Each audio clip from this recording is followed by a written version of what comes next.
So recently I went on a date with a guy and, we're hitting it off. And by hitting it off, I mean he's telling me about his conspiracy theories on the JFK assassination. And I'm pretending that this is the first time I've ever heard of this to not seem ran through. Hours go by and then the waiter drops off the check and I put my card down. I always put my card down to be polite, but I've never once meant it. It's just an empty gesture. The card I put down isn't even mine, it's stolen. So if he lets me pay, we're both going to jail. Because I'd rather go to prison than go 50-50. So anyways, I put my card down on this date and the guy goes, "Do you want to split it?"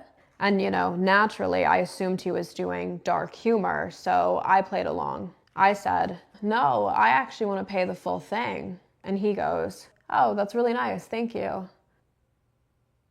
And then the waiter came over to grab the checkbook and my date said nothing. Finally realizing that this wasn't a dark humor bit, I chickened out and said to the waiter, do you guys take Apple Pay?"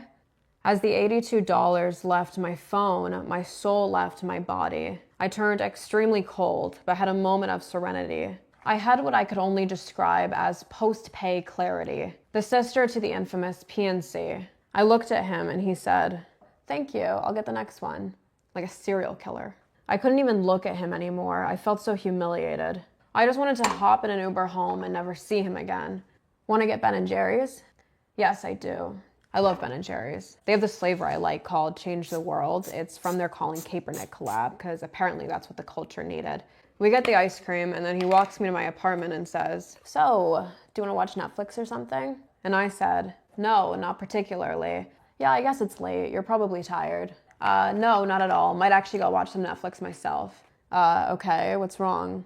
"What's wrong is I'm basically a low-rate hooker and you couldn't even pay my $82 due." "Just kidding, that would be unclassy." I simply said, "I've just never paid the bill before on a date. It's different." "Different good?" "No." "So why did you offer?" "For the brownie points. I wanted you to think I was low maintenance." "Okay, so then what are you really?" "A gold digger, honestly." "Okay, but I'm not a mind reader, so you need to say what you mean." "I need to say what I mean." "You're the one asking if I want to watch Netflix when what you really mean is you want to go into my bedroom and have unprotected sex with me 3 minutes into The Crown." "Just kidding," I said. "You're right. Plus, I thought you'd want to pay, because you're a feminist." And I thought, okay, cut the crap. Don't throw that in my face. I'm a feminist in the sense that, I think we should free the nipple, but I'd also castrate my boyfriend if he was ever in a room with a topless woman. And I think we need to close the gender wage gap, but if my husband earns less than me, then I'll consider his job a passion project. And I think homophobia is always wrong, of course. But if my boyfriend spends more time with his friends than with me, then I'm telling him that he's a gay loser. What's so hard to understand? I can't hook up with a guy who doesn't foot the bill. It depreciates my market value. What sort of message does it send out if I let this piece of shit cop a feel when another guy had to drop half a band just to get tongue? One of price gouging, which I don't stand for. I'm not a gold digger, truly. I love broke guys. They have a certain je ne sais quoi. I enjoy the cosmopolitan musk of a man who just worked a long day at Postmates. I get to smell all the flavors of the world on him, and I feel like I'm at Epcot. But when we eat together, I do expect the guy to foot the bill.